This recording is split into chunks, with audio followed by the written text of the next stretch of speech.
Salut, et bienvenue sur RIM Robotique. Nous espérons que vous vous amuserez dans cette vidéo.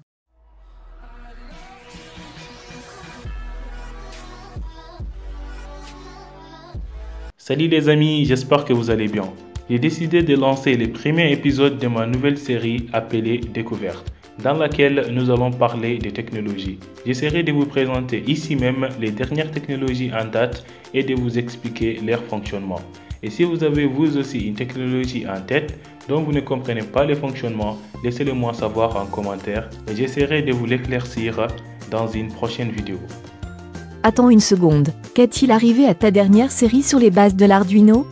Eh bien, elle continue. Je suis actuellement en train de préparer une vidéo dans laquelle nous allons fabriquer ensemble notre premier robot. Mais en attendant, je vous propose de découvrir l'univers des nouvelles technologies. Maintenant c'est clair. Encore une question ou plutôt une remarque. Tu as fait une faute d'orthographe dans le titre au lieu de Li-Fi. Tu voulais dire Wi-Fi, non? Non, c'est bien Li-Fi pour Light Fidelity. Oups alors. Dans ce cas, le Li-Fi, qu'est-ce que c'est? Je t'explique tout de suite. Nous connaissons tous le Wi-Fi, ces petits boîtiers qui est quelque part dans la maison et qui permet à toute la famille de se connecter à Internet et ceci de n'importe où dans sa zone de couverture, sans avoir à utiliser des câbles. Eh bien, le Wi-Fi c'est tout simplement son cousin. Mais au lieu d'utiliser les ondes radio pour vous connecter à Internet, le Wi-Fi lui utilise la lumière d'une lampe. Waouh! De la lumière? Mais c'est une super révolution ça. Eh ben oui et non. Que veux-tu dire par là?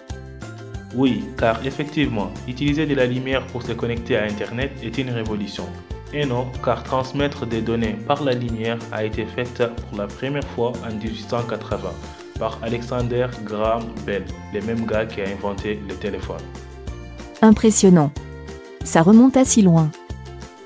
Effectivement, il avait réussi à transmettre sa voix sur plusieurs centaines de mètres en utilisant la lumière du soleil avec son appareil, le photophone. En plus d'être la première émission de données par la lumière, c'était aussi la première technique de communication sans fil. Eh bien, il est fort. Ce Graham Bell.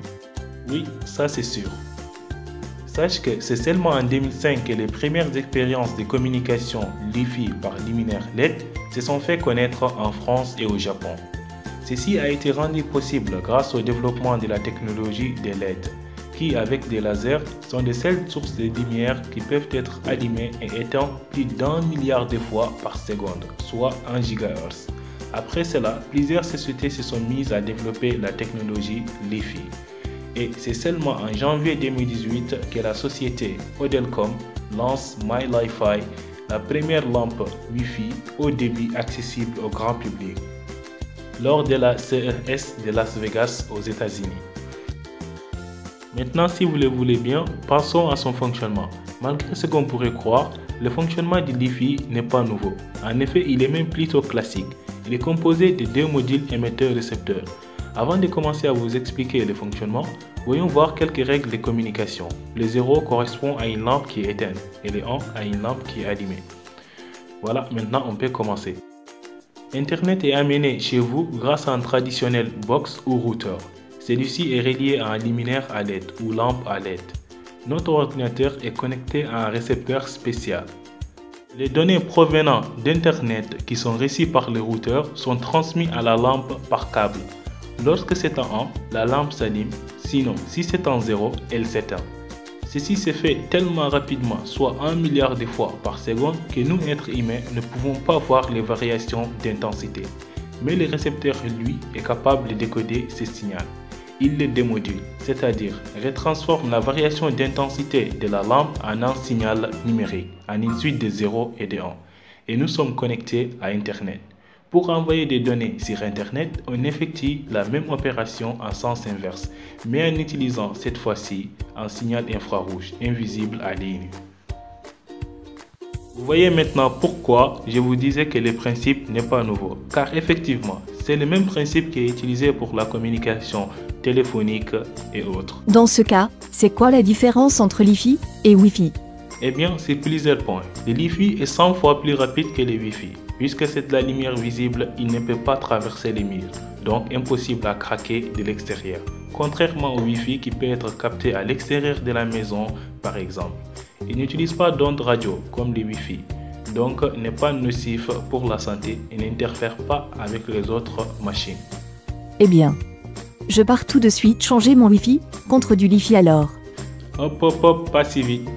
Le Li-Fi ne présente pas que des avantages. Contrairement au Wi-Fi qui peut être capté partout dans la maison, le Li-Fi lui est très localisé. Si vous éteignez la lampe ou sortez du champ de lumière ou bien coupez les chemins récepteur-émetteur en passant par exemple, la connexion s'arrête sitôt.